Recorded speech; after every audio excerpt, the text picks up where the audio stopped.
ब्राह्मण दंपति रहते थे। ब्राह्मण बड़ा पवित्र था, त्रिकाल संध्योपासन, अग्निहोत्र और पंच महायज्ञ आदि करता था, शास्त्रों का पंडित था, विद्वान था, पर वैष्णव नहीं था, भगवत भक्त नहीं था। और उसकी पत्नी परम पतिव्रता थी। तो नारद जी घूमते फिरते वहां पधारे। तो नारद जी ने विचार किया कि जिस धर्म का आचरण यह ब्राह्मण कर रहा है उसका अधिक से अधिक फल इसको मिलेगा कि इसको स्वर्ग की प्राप्ति हो जाएगी, और स्वर्ग में पुण्यों का भोग करने के बाद फिर धरती में जन्म लेना पड़ेगा। और इसकी पत्नी पतिव्रता है, ये तो वहीं जाएगी जहाँ पति का लोक है, तो पति को तो स्वर्ग जाना है, सकाम कर्म कर रहा है, स्वर्ग जाना है, ये भी स्वर्ग तक ही सीमित रह जाएगी।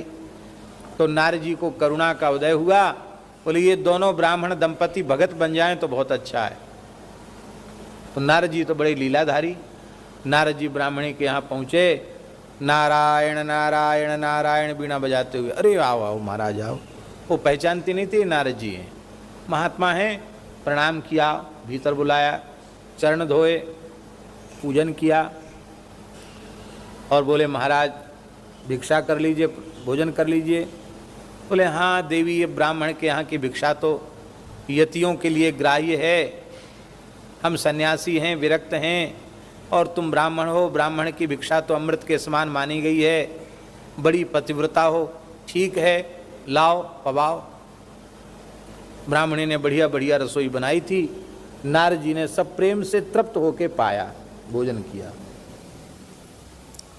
अब भोजन करने के बाद इलायची लौंग लेकर के जब बैठ गए तो नारद जी ने कहा कि देवी एक बात पूछें। कहा महाराज आज्ञा करो। तुम्हारे गले में कंठी नहीं है?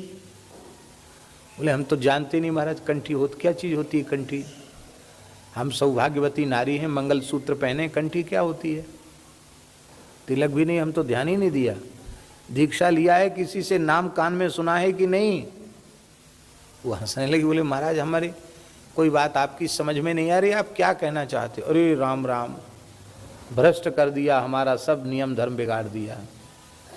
अवैष्णव अधीक्षित के हाथ का बनाया हुआ भोजन कर लिया, अन्न खा लिया, अब तो पता नहीं क्या प्रायश्चित करना पड़ेगा। अरे राम राम, पहले क्यों नहीं बताया? बड़े ग्लानि में भर गए नारद जी, और जैसे घर के दरवाजे से निकले तो टेंटुआ में अंगूठा लगाया और सब बमन कर दिया, कमंडल से कुल्ला कर लिया। बोले गंगा जी नहाना पड़ेगा। राम राम राम राम। गंगा जी पास में थी, दूर नहीं थी गंगा जी। अब तो ब्राह्मणी थर थर कांपे, इतने अच्छे सिद्ध महात्मा घर में आए और मैंने इतने प्रेम से रसोई बनाई, खा के सब मेरे सामने बमन कर दिया और रोने लगे, इतने दुखी हो गए, हाय हाय तो बड़ा भारी अपराध बन गया।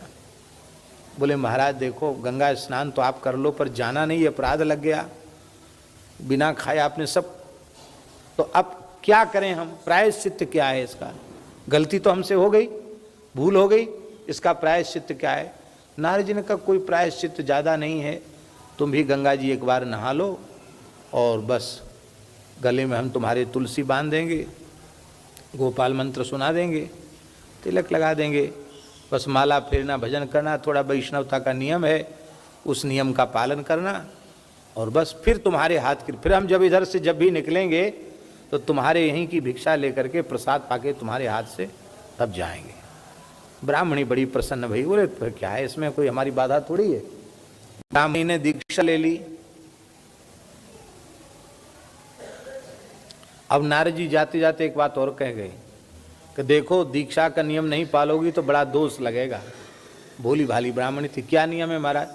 बोले ज़्यादा कठोर नियम नहीं है, एक ही नियम है, जिसने कंठी न ली हो, तिलक न लगाता हो, दीक्षा जिसकी न हुई हो, अवैष्णव हो, उसको छूना नहीं। हाँ, दूर दूर उससे रहना, दोष लग जाएगा। जो आ गया गुरुजी।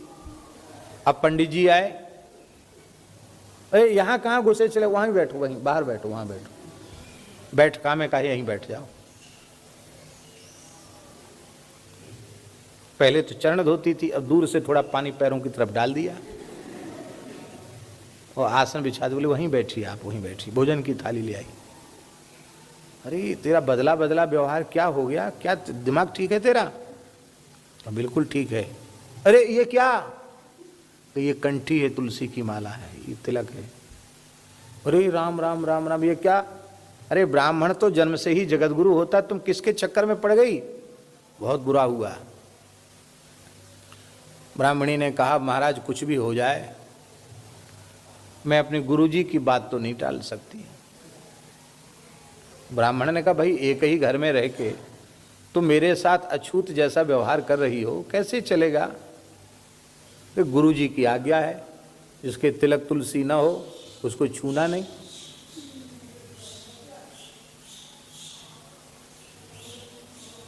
ब्राह्मण बुद्धिमान था, उसने सोचा ऐसी भोली भाली सदाचारिणी पतिव्रता पत्नी भाग्य से मिलती है, चलो कोई बात नहीं।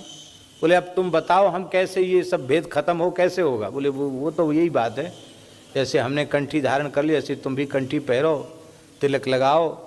और बोले तो गुरुजी कहाँ खोजेंगे तुम्हारे गुरुजी? अरे बोले बड़े सिद्ध पुरुष हैं, वो कह के गए थे कि जब कभी तुम आर्त भाव से हमें पुकारोगी तो हम आ जाएंगे, बुलाओ गुरुजी को।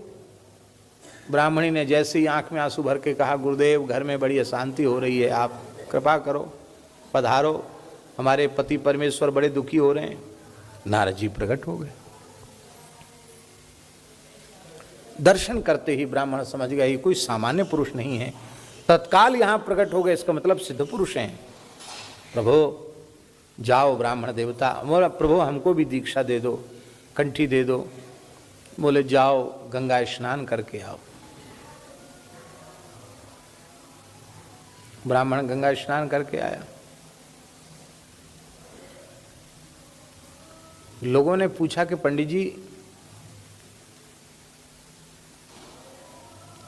आप तो सवेरे ही गंगा जी में स्नान कर लेते हैं, आज तो करके ही गए थे, आज ये द्वारा स्नान क्यों किया? तो उन्होंने कहा कि वो हमारे यहाँ गुरुजी आए हैं तो उनसे हमको दीक्षा लेनी है, तो गुरुजी ने कहा नहा के आओ, स्नान करके आओ, गंगा नहा के आओ।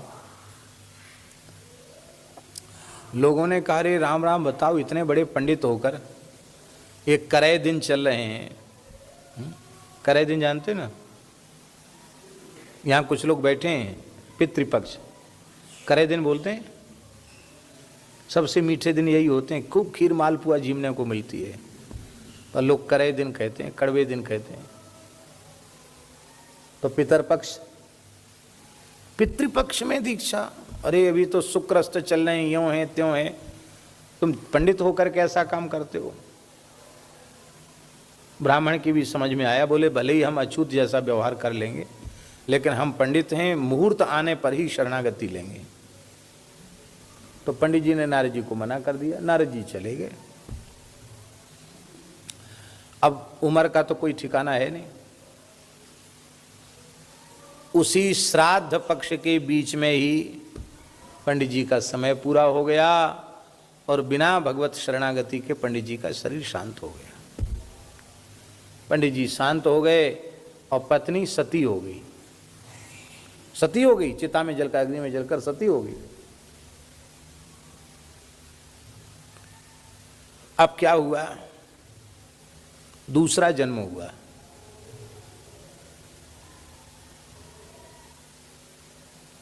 ये ब्राह्मण दूसरे जन्म में विदर्भ देश के महाराज के महल का हाथी बना, और ये ब्राह्मणी दूसरे जन्म में विदर्भ देश की राजकुमारी बनी। अब बहुत ध्यान से सुने, ये ब्राह्मण इतना धर्मनिष्ठ नियमनिष्ठ था, हाथी क्यों बना? स्कंद पुराण में लिखा है, भगवान शिव कह रहे हैं पार्वती जी से, अधिक्षितस्य बामोरु कृतम सर्वम निरर्थकम पशु योनिम अवापनोति दीक्षा हीनो मृतो नरा। जो मनुष्य जन्म प्राप्त करके भगवान के शरणागत नहीं हुआ, उसके द्वारा किया गया सब कुछ व्यर्थ है।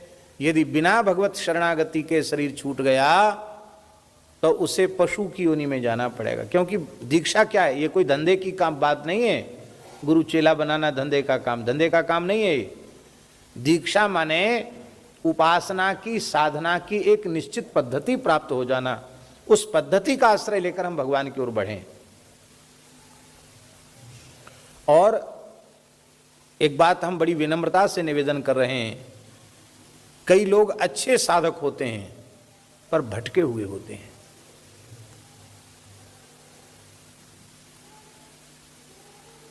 किसी ने कहा ये भजन करो तो वो करने लगे, फिर दूसरा है नहीं ये ठीक नहीं कर रहे, ये करो तो वो करने लग गए। एक ऐसे ही सज्जन हमारे पास आए, कई आ चुके हैं, एक सज्जन की बात बता रहे हैं। उन्होंने अपनी उपासना बताई तो हमारा सवेरे से कई घंटे का पाठ। किसी ने कहा शनि का चालीसा पढ़ो तो शनि का, किसी ने कहा संतोषी माता का पढ़ो तो संतोषी माता का, किसी ने कहा दुर्गा चालीसा पढ़ो तो दुर्गा का। इतने मंत्र जप और इतनी उपासना उन्होंने बता दी। बोले आप कहते हो नाम जप, तो हम तो निश्चय नहीं कर पाए कि हम करें क्या। अब ये बचपन में ये करते थे, उसके बाद उसने वो बताया तो ये करने लगे, फिर ये करने लग गए। एक जगह कहीं निष्ठा नहीं, चित्त में शांति भी नहीं। ये भटकाव आता है, ये भटकाव आता है। लेकिन जब सद्गुरु पादाश्रय ले लेता है तो फिर भटकाव समाप्त हो जाता है। फिर एक निश्चित मंत्र मिल गया, एक निश्चित उपासना मिल गई, अब तुम्हें ये साधन करना है। अब इस साधन का आश्रय लेकर भगवान की ओर बढ़ो। किसी से विरोध नहीं है, किसी से बैर नहीं है, किसी की निंदा नहीं है, किसी की उपेक्षा नहीं है, पर एक निश्चित मार्ग मिल गया। इस मार्ग पर चल करके अपने जीवन के चरम लक्ष्य को प्राप्त करो।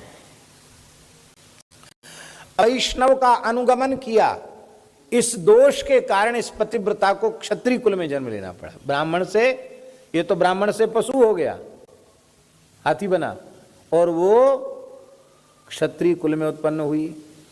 पर उसको पूर्व जन्म की स्मृति थी कि मेरे गुरु नारद जी हैं, और जप करती थी वो, और वो पहचानती थी कि ये हाथी जो है ना, ये पूर्व जन्म का मेरा पति ही है।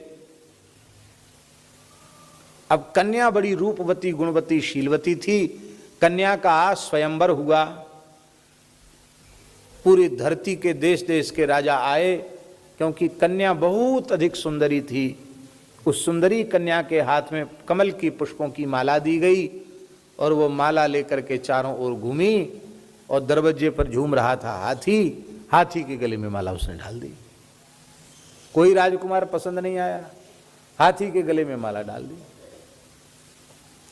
सबको बड़ा आश्चर्य हुआ कि पागल तो नहीं है, अरे किसी राजकुमार के गले में माला न डालकर हाथी के गले में डालने का प्रयोजन क्या है। पिताजी ने कहा बेटी तुम तो बहुत बुद्धिमती हो, गुणवती हो, क्या कर रही हो, तुम्हारी बुद्धि ठीक तो है कि नहीं। कहा पिताजी मेरी बुद्धि बिल्कुल ठीक है, मैं पतिव्रता नारी हूँ, मैंने संकल्प किया है कि मैं अपने पति को छोड़कर कहीं नहीं जा सकती। मैं पूर्व जन्म की ब्राह्मणी हूँ, और ये पूर्व जन्म का ब्राह्मण है, मेरा पति है। मैं सती हुई हूँ, और जहाँ कहीं इसका जन्म हो वहीं मेरा जन्म हो, इसलिए तुम्हारे यहाँ ये भी पैदा हुआ, मैं भी पैदा हुई, और मैं पति को छोड़कर दूसरे का वर्ण नहीं कर सकती, क्योंकि मुझे पता ही मेरा पति है। तो मैंने खूब सोच समझ करके गले में माला डाली है। बेटी मनुष्य का संबंध किसी पशु से वैवाहिक संबंध नहीं हो सकता, विचार करो। बोले ये विचार करने की अब गुंजाइश नहीं है, क्योंकि पतिव्रता एक बार ही वर्ण करती, मैंने वर्ण कर लिया। अब सब विषाद में पड़े थे, क्या करे।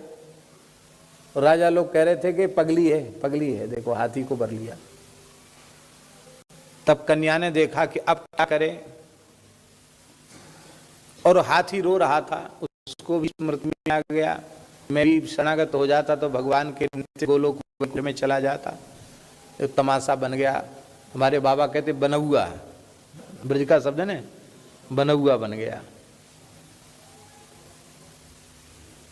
कन्या को उसी समय याद आई, गुरुजी ने कहा था जब विपत्ति का क्षण हो मुझे याद करना, मैं आ जाऊंगा।